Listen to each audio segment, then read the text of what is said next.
Syekh Kiai Haji Muhammad Syarwani Abdan Al-Banjari, Guru Bangil, sang ahli hikmah yang rendah hati.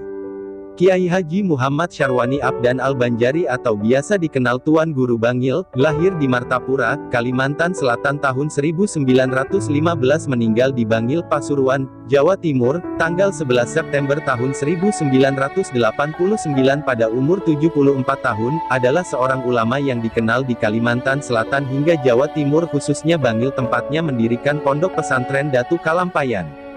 Ia merupakan keturunan ke-6 Syekh Muhammad Arsyad Al-Banjari. Setiap Ahad ketiga bulan Safar terlihat pemandangan istimewa di kota Bangil. Saat itu ribuan umat Islam dari Pulau Kalimantan, khususnya suku Banjar berbondong-bondong menyeberangi lautan luas dan membanjiri kota kecil di Jawa Timur. Bukan hanya masyarakat biasa, bahkan para pembesarnya pun baik kalangan ulama maupun kalangan pejabat ada di antara mereka tidak tanggung-tanggung ketika hari itu tiba, dari mulai para bupati di sejumlah daerah di Kalsel hingga orang nomor 1 di Pemda provinsi tersebut yaitu Gubernur Kalimantan Selatan setiap tahunnya selalu menyempatkan diri turut mengunjungi Bangil kota bordir. Tidak ketinggalan kaum muslimin pecinta ulama dan aulia di seluruh Indonesia, bahkan banyak yang datang dari luar negeri turut larut pada hari itu meskipun mereka bukan dari etnis Banjar. Barangkali fenomena kecintaan yang begitu besar hingga membuat ribuan orang dari satu pulau menyeberang lautan untuk ikut menghadiri hai tokoh putra daerahnya di pulau lain, hanya ada terhadap sosok Tuan Guru Bangil julukan bagi almarhum Kiai Haji Muhammad Syarwani Abdan bin Haji Muhammad Abdan bin Haji Muhammad Yusuf bin Haji Muhammad Solih Siam bin Haji Ahmad bin Haji Muhammad Tahir bin Haji Syamsuddin bin Saidah binti Syekh Muhammad Arsyad Al-Banjari. Beliau dilahirkan pada tahun 1334 Hijriah, 1915 Masehi di Kampung Melayu Ilir Martapura. Sejak kecil ia memiliki semangat yang tinggi untuk belajar ilmu agama dan tekun belajar sehingga disayangi oleh para gurunya. Ketika masih berdomisili di Martapura, guru beliau adalah pamannya sendiri yaitu Kiai Haji Kasiful Anwar, Kadi Haji Muhammad Ahad, Kiai Haji Ismail Hatib Dalam Pagar dan banyak lagi yang lainnya. Pada usia masih muda beliau meninggalkan kampung halamannya Martapura menuju Pulau Jawa dan bermukim di Bangil dengan maksud memperdalam ilmu agama kepada beberapa ulama di kota Bangil dan Pasuruan. Di antara guru beliau adalah Kiai Haji Muhdar, Gondang Bangil, Kiai Haji Abu Hasan, Wetan Alun Bangil, Kiai Haji Bajuri, Bangil, dan Kiai Haji Ahmad Bukri, Pasuruan. Orang tua beliau sendiri pada saat itu memang sudah lama berdiam di kota Bangil untuk berniaga. Saat beliau berumur 16 tahun pamannya Syekh Muhammad Kasful Anwar, seorang alimul alama, seorang yang sangat luas dan mendalam ilmu agamanya, hingga Tuan Guru Syekh Muhammad Zaini bin Haji Abdul Ghani Al-Banjari Abah Guru Sekungkul pernah menyebutnya sebagai seorang mujadid pembaharu. Oleh pamannya, beliau dibawa pergi ke Tanah Suci Mekah bersama saudara sepupunya yaitu Syekh Muhammad Syarani Arif yang di kemudian hari juga dikenal sebagai seorang ulama besar di Martapura. Ia dan sepupunya tersebut melanjutkan pelajaran ilmu agamanya di bawah bimbingan dan pengawasan langsung pamannya ini. Selama berada di Tanah Suci, kedua pemuda ini dikenal sangat tekun mengisi waktu dengan menuntut ilmu-ilmu agama. Keduanya benar-benar memanfaatkan waktunya dengan mendatangi majelis-majelis ilmu para ulama besar Mekah pada waktu itu, di antara guru-guru beliau Sayyid Amin Qutbi, Sayyid Alwi Al-Maliki, Syekh Umar Hamdan, Syekh Muhammad Al-Arabi, Sayyid Hasan Al-Masyad, Syekh Abdullah Al-Bukhari, Syekh Saifullah Dagestani, Syekh Syafi'i asal Kedah, Syekh Sulaiman asal Ambon, dan Syekh Ahyad asal Bogor. Rupanya ketekunan belajar dua keponakan Syekh Muhammad Kasful Anwar ini diperhatikan oleh para guru-gurunya. Diceritakan, para gurunya itu sangat menyayangi keduanya, ketekunan dan kecerdasan mereka sangat menonjol hingga dalam beberapa tahun saja keduanya sudah dikenal di kota Mekah hingga keduanya dijuluki dua mutiara dari Banjar. Tak mengherankan jika keduanya di bawah bimbingan Sayyid Muhammad Amin Qutbi bahkan sempat mendapatkan kepercayaan mengajar selama beberapa tahun di Masjidil Haram. Selain mempelajari ilmu-ilmu syariat, ia juga mengambil bayat tarekat dari para masyaikh, guru, di sana, di antaranya bayat tarekat Naqsyabandiyah dari Syekh Umar Hamdan dan tarekat Samaniyah dari Syekh Ali bin Abdullah Al-Banjari. Setelah kurang lebih 10 tahun menuntut ilmu-ilmu agama di Makkah pada tahun 1939 bersama sepupunya, ia pun kembali pulang ke Indonesia dan langsung menuju tanah kelahirannya Martapura. Beliau dikenal sebagai seorang yang hafal Al-Quran dan di dalam dirinya terkumpul ilmu syariat, tarekat, hakikat dan marifat. Namun demikian hal tersebut justru menjadikannya sebagai seorang alim yang semakin tawadu. Sepulang kepulangan beliau dari Mekah, ia menyelenggarakan majelis ilmu di rumahnya. Beliau sempat juga mengajar di Madrasah Darussalam. Suatu saat ia diminta untuk menjadi seorang kadi, namun hal tersebut ditolak karena beliau lebih senang dakwah tanpa terikat dengan lembaga apapun. Tahun 1943 ia pergi ke kota Bangil dan membuka majelis untuk lingkungan sendiri hingga tahun 1944 dan sempat berguru pula dengan Syekh Muhammad Murj di Mesir. Setahun di Bangil beliau lalu kembali lagi ke Martapura, kemudian pada tahun 1950 ia sekeluarga memutuskan untuk hijrah ke kota Bangil. Sewaktu menetap di Bangil kali ini pun beliau tidak membuka majelis secara terbuka kecuali kalangan sendiri. Ia cenderung mempelajari dahulu keadaan lingkungan penduduk di kota tersebut. Di kemudian hari sikapnya ini menjadikan dirinya sebagai sosok yang disegani oleh para ulama di Jawa Timur.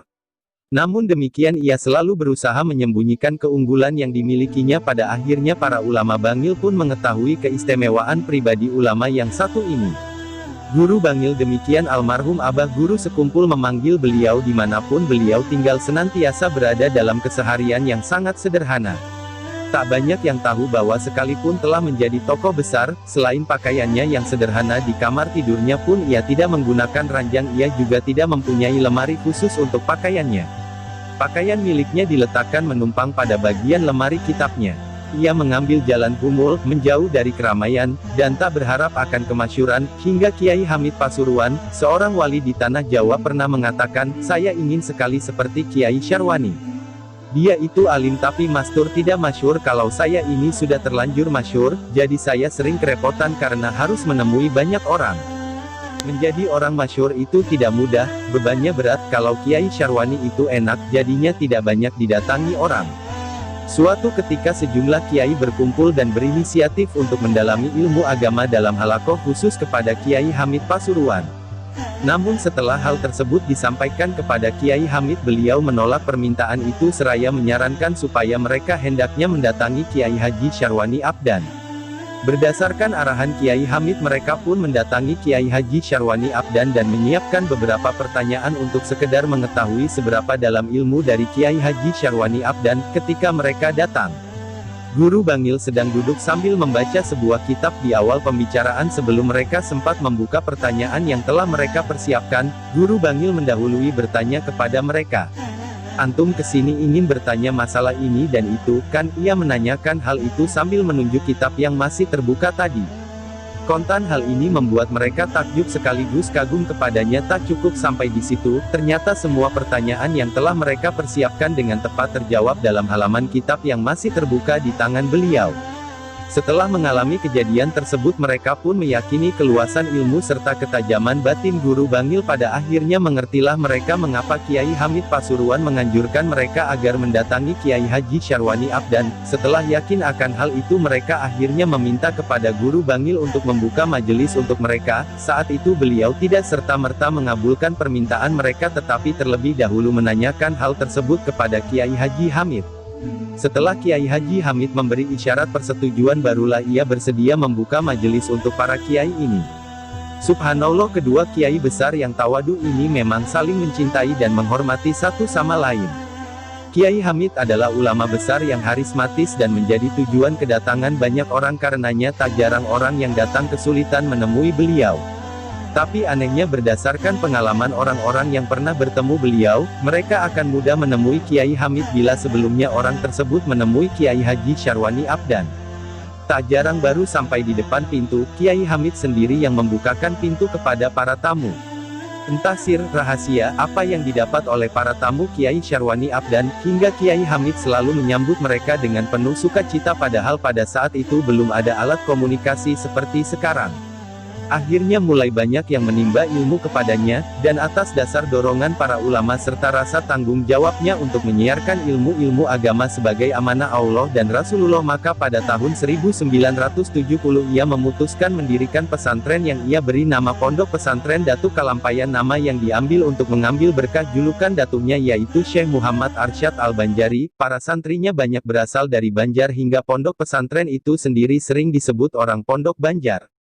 Di antara salah satu karangan beliau adalah risalah yang sangat terkenal yaitu Az-Zahiratus Saminah li Ahlil Istiqomah, simpanan berharga, risalah yang berisi masalah talqin, tahlil dan tawasul. Di samping tulisan-tulisan itu beliau juga meninggalkan karya hidup yaitu murid-murid beliau, di antaranya adalah Yang Mulia Syekh Muhammad Zaini bin Abdul Ghani Al-Banjari, dan melalui lisan beliaulah maka Syekh Muhammad Syarwani Abdan sering disebut Guru Bangil.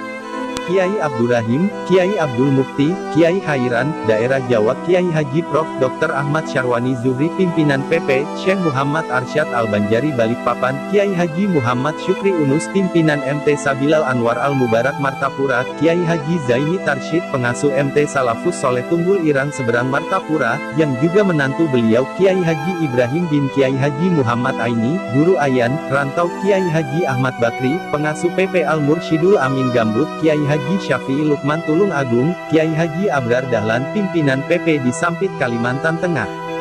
Safwan Zuhri, Pimpinan PP Sabilut Taqwa Handil 6 Muara Jawa Kutai Kertanegara, dan banyak lagi tokoh-tokoh lainnya yang tersebar di penjuru Indonesia. Guru sekumpul sendiri datang ke Bangil bersama paman beliau seorang ulama tersohor Syekh Saman Mulia.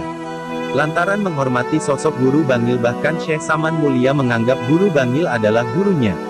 Padahal Guru Bangil sendiri mengakui ketinggian makam Syekh Saman Mulia. Dalam suatu kesempatan, Guru Bangil mengatakan bahwa makam Syekh Saman Mulia sangat tinggi hingga nasi pun berzikir di hadapan Syekh Saman.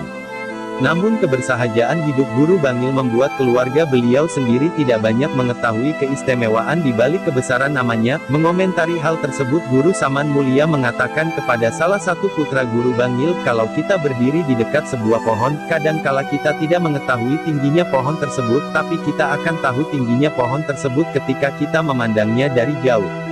Di usia senja, ketika berumur 76 tahun, malam Selasa jam 20 bertepatan 12 Syafar 1410 H, 11-12 September tahun 1989 Masehi, di kediaman beliau di Jalan Kauman Bangil, Jawa Timur, rohnya yang suci kembali ke rahmatullah.